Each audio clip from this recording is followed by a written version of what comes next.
Welcome to Flourish in the Foreign, the award-winning podcast that celebrates, elevates, and affirms the voices and stories of Black women living and thriving abroad while exploring living abroad as a pathway to wellness.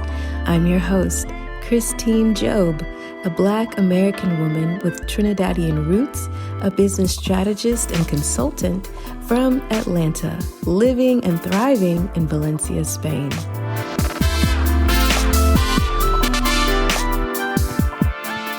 Hey everyone, welcome to Flourish in the Foreign. Yeah, I'm your host, Christine Job, and the podcast is still on hiatus. And you're like, Christine, but you're putting out these episodes. And I'm like, yeah, but like the interviews are still on hiatus. But never fear, these spooky mini episodes are here. Yeah. hmm And also, I'm in pre-production for season 6. So there's that. So if you or someone you know would be an excellent guest on the podcast, be sure to go to flourishintheforeign.com/contact and fill out my guest entry form. And please fill it out thoroughly. Okay? And really let me know why you'd like to be on the podcast. Simply saying you live in Mexico, that's just an example, I'm not talking about anybody in particular, is not enough. It's not enough, okay? Listen to the podcast, which would help. So just do that, okay? All right. During this spooky, scary mini-series, which I hope has scared you all, I hope it's been helpful. We've been diving deep into what it means to thrive abroad, and today's episode is a powerful one, but one in which, I think gets tossed around in a really shallow, dare I say, flippant way. We're talking about liberation. Yeah. A lot of people say liberation, but they don't really be talking liberation. You know what I mean? Anyway, liberation here specifically is living abroad a form of liberation for Black women. And this is a complicated question that deserves time and space and air and nuance. And oftentimes it is not given that at all in these move abroad streets. And today I want to just discuss a little bit of it because honestly, we could talk about the intersection of liberation, Blackness, womanhood, and migration. That could be an entire podcast. Yeah, that could be an entirely different podcast with many, many seasons. So today, we're just going to come at it in a sincere, but definitely it won't be as substantive or as deep as this discussion should be. But I'd like to just attempt to begin to unpack it, just to give you something to think about and marinate on, and give me something to think about and write on, because I am writing about this. So, on to today's episode. For many Black women, living abroad is seen as a way to escape the systemic racism and the effects of the systemic racism we face in the US in particular. And living abroad presents itself as an opportunity to redefine our lives on our own terms, away from the pressures of white supremacy, allegedly, microaggressions, allegedly, and the constant need to prove ourselves in spaces that were not built for us, allegedly. Okay? But the truth is, the idea of liberation is not as simple as moving to a new country, regardless of what continent that new country is on. Yeah, this could be an entirely new podcast, to be honest. Liberation can mean different things for different people. It could mean financial freedom, but then we have to ask ourselves, what does financial freedom mean in the terms of liberation, right? At the intersection of liberation, migration, Blackness, and womanhood. Does it mean that you're moving to a place in which you are not experiencing wage theft? Is it you're moving to a place in which the cost of living is commiserate to the salaries that are earned, right? I mean, could you call geo arbitrage financial freedom? When we talk about FIRE, financial independence, retire early, I think that's what it's called. Is that a form of financial freedom? And if so, what is its relationship to liberation? Liberation can mean emotional freedom. And what does that mean? The freedom in the space to be able to express, to not be in a situation in which your nervous system is constantly dysregulated. Perhaps freedom means that you have the ability to live and be supported in that as a community, as a society, or simply the ability to move through the world without being constantly surveilled and policed, without being menaced, without falling under the white gaze. Huh. But does living abroad actually provide that? Or are we just trading one set of challenges for another? Living abroad does offer a lot of freedom. Your ability to move from your own country voluntarily and not under some imminent bodily harm, like without the threat of war, it's a huge freedom. If you are from the United States, being able to just travel to a lot of places without a visa, and just with this blue passport book, is a lot of freedom. You're being shielded from a lot of invasive questions, a lot of invasive research and documentation. It is. So living abroad does offer a lot of freedom depending upon your migratory journey, your migratory origin, and the ways that you migrate.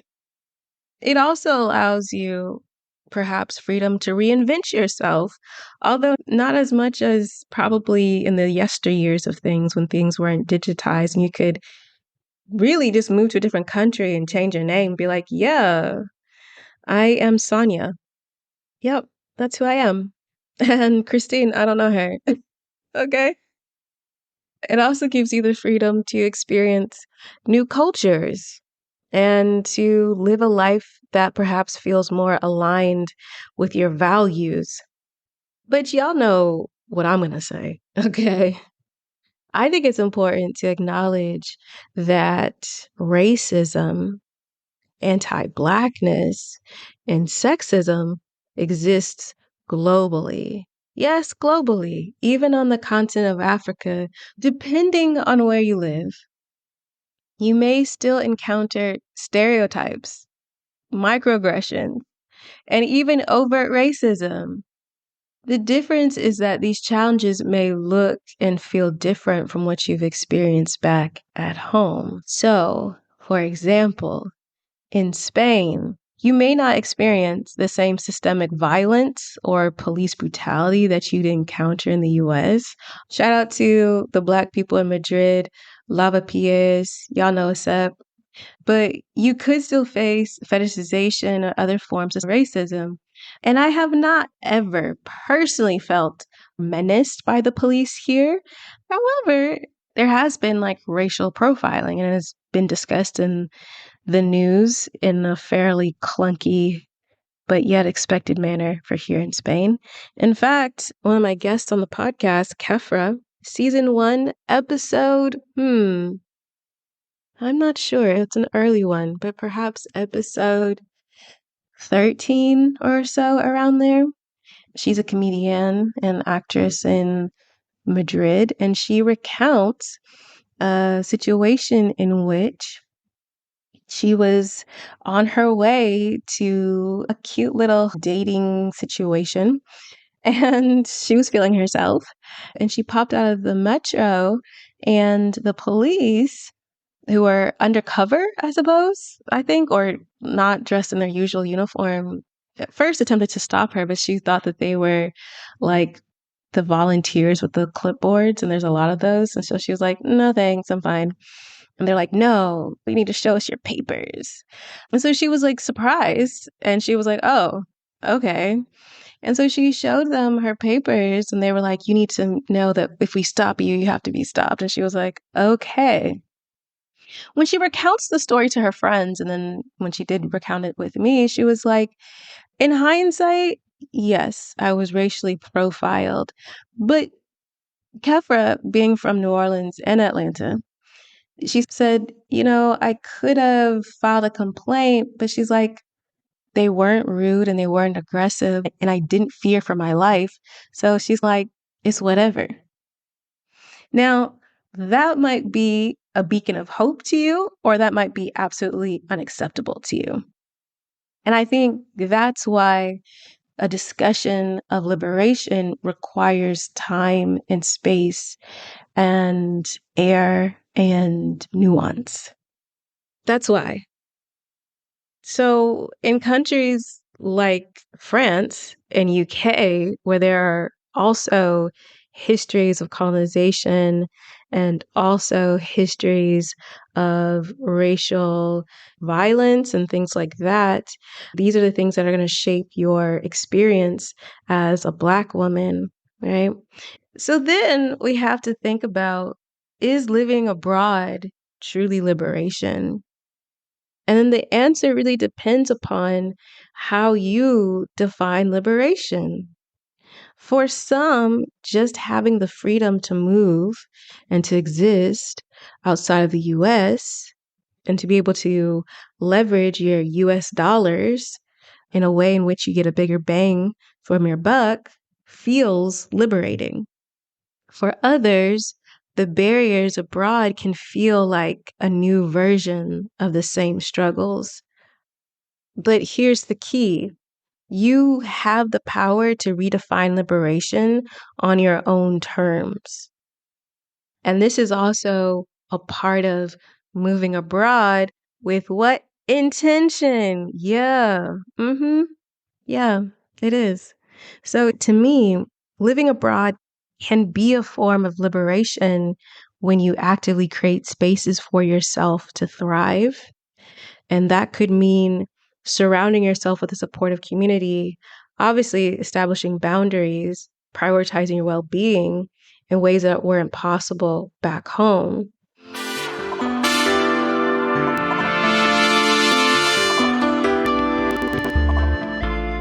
Hey everyone, I hope you're enjoying this episode of Flourish in the Foreign. And if you are, be sure to share this episode and of course support this podcast. You can do so by buying me a coffee at buymeacoffee.com/flourishforeign and leaving me a nice note. I love when you guys leave me notes like that. It makes me feel so nice. You can also support this podcast by leaving a review of this podcast on Apple Podcasts or on Spotify. Fun fact, Spotify now gives me the option to respond to your comments. So if you listen to this podcast on Spotify, you can leave comments, suggestions underneath each episode, and I can respond to you, which is really cool. It's a little bit more interactive that way. So be sure to do that. Also, make sure that if working with me in the Move Abroad with Intention coaching program is a priority for you, make sure that you get in contact, okay? Yes, do that. And if you're interested in starting your own business, check out my free training from marketable skill to business and get started today. All right, let's get back to this episode.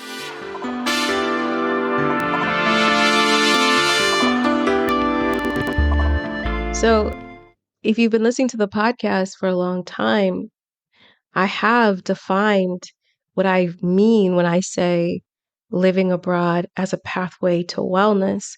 And part of my definition of living abroad being a pathway to wellness is, in fact, in this space of otherness that foreigners find themselves in and often recoil and fight against.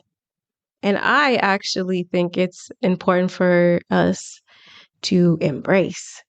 It's one thing to be othered in your own damn country, okay, in which your ancestors built, all right? It's another thing to be othered in a country in which you are a foreigner, like you are foreign to this space. And in my experience, embracing being quote unquote othered, meaning I'm not Spanish, I'm not Afro Spanish, and I'm not trying to be honest, I'm not trying to be Spanish. Okay. It actually creates this pocket of space for me because I'm not expected to live on a societal timeline that I'm being surrounded by. And I'm not really expected to be Spanish. And that comes with its own assumptions and beliefs and constraints. And in that space, because I'm outside of my cultural context, it gives me space to consciously build my life of liberation and community. So for me, that's an aspect of liberation, is being able to have the space and the resources to cultivate a life well lived on my own terms. But it's a piece that I give myself because I'm not chasing, trying to become something that I'm never going to become. Now, you may say, yeah, that makes sense in Spain, but I also want to throw that to y'all that find yourselves possibly being disappointed with your experiences on the continent of Africa, which is interesting because y'all know, well, if you listen to the podcast for a while, I have spoken to countless, and I should definitely do more, women who are directly from the continent and those that have migrated to the continent, and they have discussed the nuances of being othered in a space. So I've talked about this before. Not all skin folk are kinfolk. What is the dynamic of acceptance and liberation when everyone around you is a beautiful shade of brown? Okay, what then what? And so I've offered my kind of definition, my personal philosophy about living abroad as a pathway to wellness, but I've had people rebuff me because they feel entitled not to be othered in African countries. And I'm like, well, you may feel entitled not to be rebuffed, and yet you are. And so how can you find liberation? And also understand that the many countries and cultures, religions, and languages that makes up the African continent is a complex tapestry, if you will, of history, of our joint ancestral lineage, but also of modern times. And so when we're thinking about liberation, it's not just in a place, it's in a society, and it's in of a people, and it's of our active participation in the building of liberation for ourselves. I would also say this, but see, now I'm getting off topic because there's also a tendency, I will say particularly Black Americans, to go to places, let's say like Ghana, and do their form of white saviorism, but it's Black American saviorism, and it's as tone deaf and as destructive as some of these other white-led organizations. And I bring that up because I feel that some of these causes or attempts to purchase land and to build community is sometimes done in the name of liberation, but without the necessary community ties and connections and I suppose just knowledge to actually carry that off. And so liberation is such a nuanced topic. It really is. We could talk about this, as I said before, for an entire podcast. But let us move on to redefining, or even perhaps is your first time defining liberation on your own terms. How do you begin to redefine liberation for yourself? I don't know. I don't know because, I'm not an expert, but I'm going to give it my good old college try. I think that I would want to always start with prioritizing your mental health and your well being. So, because living abroad can be a fresh start, sure, but it can also come with its own set of stresses. And I want you to make sure that you are not just protecting your mental health, but nurturing it, healing it, and nurturing it, maintaining it. And of course, this can mean therapy, meditation, and finding ways to find joy in your life. But I think also it requires you to really understand what are the things, what are the external factors or internal factors that are attacking your mental health, and how can you mitigate those things so that you could be free from the constant dysregulation or triggering of your mental health and well-being. I think another way to define liberation for yourself is obviously through community. Yeah. So you're seeking liberation. Perhaps this is the first time you even consider it as liberation. Okay. It's very important to remember that none of us can do it alone.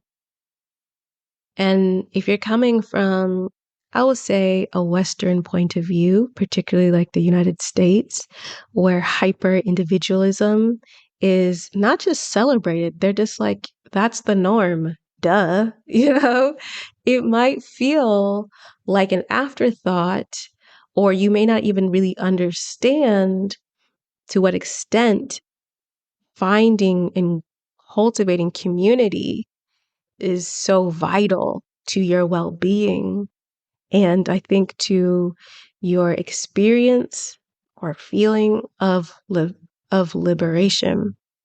So having a community that's in alignment with your worldview, your goals, your values, your well-being, and that are going to support those things, whether it's other Black, quote unquote, expats, immigrants, migrants, or locals, or anybody else of any other ethnicity or race or whoever, a mix of both, everybody.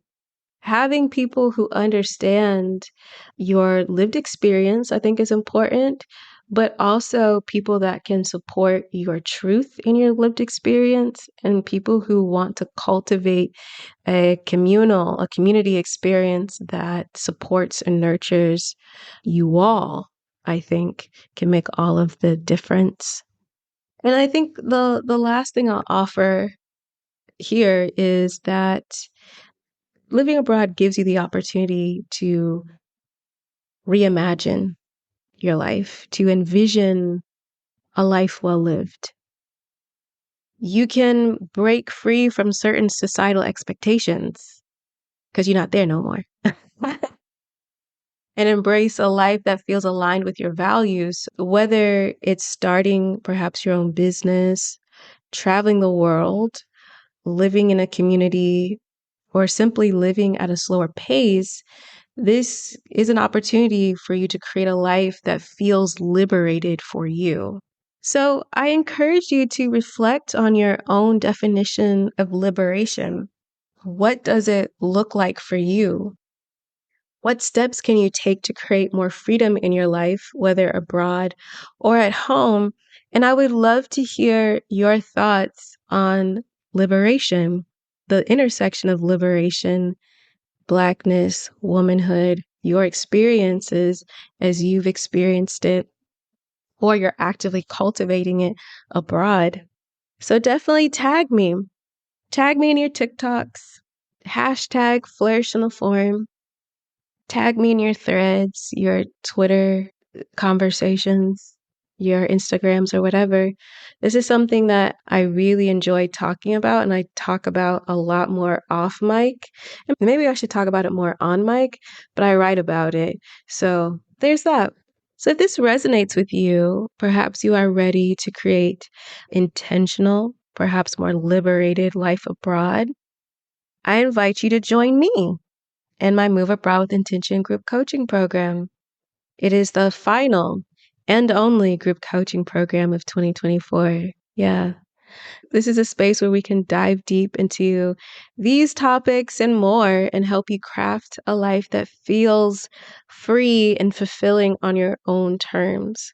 And you can find out more information in the description of this episode or at flourishtheforeign.com/MAI course. I'm keeping the cohort small, so please join if you enjoy that type of intimacy, but also know that this was the only group coaching cohort I did all year. Hint, hint. Okay. Like I don't necessarily do this every year. And so please take advantage of this because you can always email me, but I don't necessarily want to disappoint you next year if you email me and you're like, when's the next group coaching? And, I'm busy doing things. And I'm like, girl, I don't know. Okay. All right. And perhaps an aspect of your liberation is to build your own business that's in alignment with your own values, to serve the people you'd like to serve, to create jobs and employ the people you'd like to employ, perhaps. I would really recommend you to check out Soft Life, Soft Business, The Collective, my business community membership. Yeah, I'm really excited about it and see if you are in alignment with what we got going on. Okay? I'd love for you to join, and it kicks off on October 16th. Okay? You can learn more at christinejob.com. But thank you all so much for listening. I really appreciate that. If you enjoyed this episode, let me know. You can always leave me a note in a comment on Spotify, or you can just leave me a review anywhere. Big thanks to Zachary Higgs, who produced the music of this here podcast. And remember, it's not about moving abroad. It is not about being abroad. It's about thriving abroad, flourishing abroad. So go abroad and cultivate a life well lived. See you next time. Bye.